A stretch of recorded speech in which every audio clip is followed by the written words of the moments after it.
The Prime Minister and opposition leader have each delivered Christmas messages. Both acknowledge the tragic events in Bondi, Anthony Albanese calling for unity and Ms Ley taking the opportunity to call out hatred and extremism.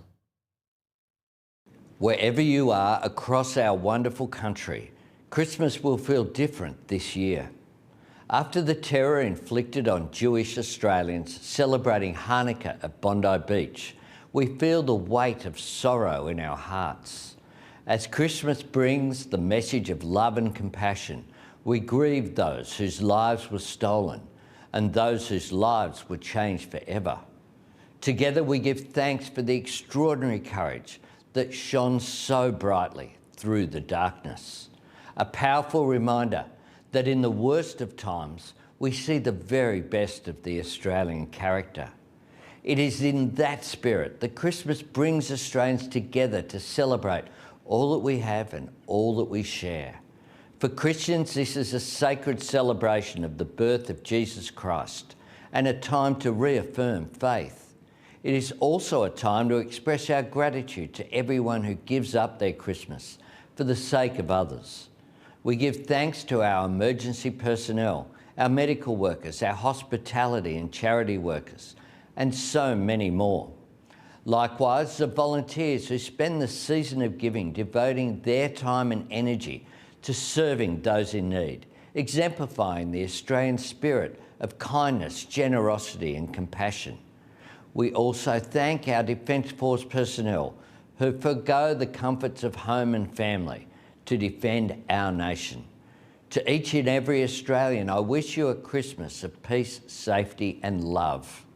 A Christmas where we stand together, united. A Christmas of healing and one of hope. This Christmas comes at a time of deep sorrow and reflection for our nation. Just days ago, families and friends gathered in Bondi to celebrate faith and community. Instead, Australia witnessed an act of hatred and violence that took innocent lives from our Jewish community on the first night of Hanukkah. We mourn those lives. We grieve with their families, and we stand with a community that have been profoundly shaken. Moments like this test us. They ask who we are as a people and what we choose to stand for.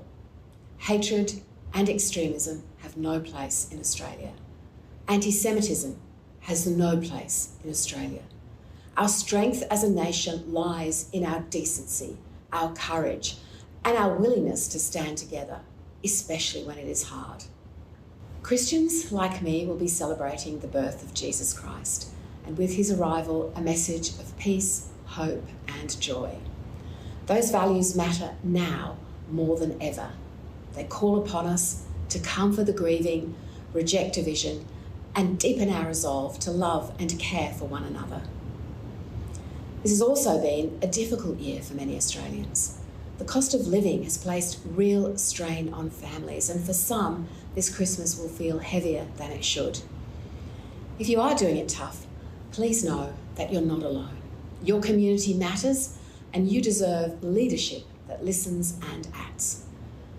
I want to thank those who will be working through Christmas and the holiday period to keep Australians safe. Our nurses, doctors, paramedics, police, firefighters, defence personnel, aged care and disability workers, and all those who serve quietly and faithfully. I also want to thank the volunteers, charities and community organisations who step in with generosity when people need it most. Over the past year, I've travelled across our country and I've met some Australians from all walks of life.